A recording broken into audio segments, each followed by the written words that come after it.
দেখো আজকে কিন্তু আমরা হঠাৎ করেই চলে যাচ্ছি দক্ষিণেশ্বরে পুজো দেওয়ার জন্য। মা না টানলে কিন্তু একদমই মায়ের কাছে যাওয়া যায় না, এটা কিন্তু আজকে প্রমাণ পেলাম। অনেকক্ষণ ধরে আমরা ভাবছিলাম যাবো কি যাবো না, যাবো কি যাবো না, মন্দির বন্ধ হয়ে গেছে হয়তো এতক্ষণে। আমরা কিন্তু হট করে ডিসিশন নিয়েছি 3:30-র সময় যে আমরা আজকে পুজো দিতে যাব। সকালবেলা থেকে তেমন কিছু খাওয়াই হয়নি, মানে আমি তো কিছুই খাইনি। আর আজ যেহেতু ছিল দ্বিতীয় দিনের বিপত্তারিণী পুজো, তার জন্য কিন্তু কাকিও সকাল থেকে না খেয়েই ছিল যে যেখানেই হোক একটা পুজো দেবে। তো শেষমেশ কিন্তু আমরা দক্ষিণেশ্বরেই চলে এসেছি, মা টেনেছে তাই মায়ের কাছে চলে এসেছি। এসেই তো আমার প্রত্যেক বছর আমি দক্ষিণেশ্বর আসলে একটা করে নোয়া কিনি, তো এই নোয়াগুলো পরা নাকি খুব ভালো। তো তারপর কি দক্ষিণেশ্বরের গঙ্গার জল নেব না, এটা কি হতে পারে? তো দক্ষিণেশ্বর থেকে যারা যারা আমার ভিডিও দেখছো তারা কমেন্ট করে জানিও যে দক্ষিণেশ্বর তোমাদের কাছে কতটা প্রিয়। আমার তো প্রচুর প্রিয়। আচ্ছা জানো তো, আমি না এইবার গিয়ে একটা নতুন জিনিস দেখলাম দক্ষিণেশ্বরে মন্দিরের পাশে যে মার্কেটটা বসে ছোটোখাটো, যে টুকিটাকি ঠাকুর শঙ্খ এসব পাওয়া যায়, সেই দিকেই কিন্তু একটা আমি মন্দির দেখতে পেয়েছিলাম। আমি তখনই ভেবেছিলাম যে ওটা হয়তো বেলুড় মঠ হবে, কিন্তু হ্যাঁ সেটাই কিন্তু হলো। তোমরা কি জানো আমাদের দক্ষিণেশ্বরে এইবারও কিন্তু বেলুড় মঠ হয়েছে।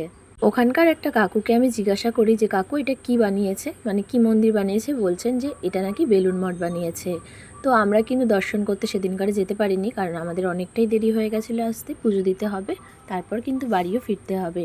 পরে একদিন অন্য কোনো দিন আসলে অবশ্যই আমিও যাব, তোমাদেরকেও দর্শন করাবো। সত্যি কথা বলতে আমি না গঙ্গার ঘাটে আসতে বরাবরই খুবই পছন্দ করি, কিন্তু কি বলতো আসাই হয় না, আর আসলে আর যেতে ইচ্ছা করে না। এটা কাদের কাদের হয় কমেন্টে জানিও। যারা আমার ভিডিওটা বাইরে থেকে দেখছো তারা তো অনেকেই হয়তো কমেন্ট করবে যে মায়ের দর্শন পেলাম না। দেখো মায়ের দর্শন কিন্তু ওইভাবে করানো যায় না।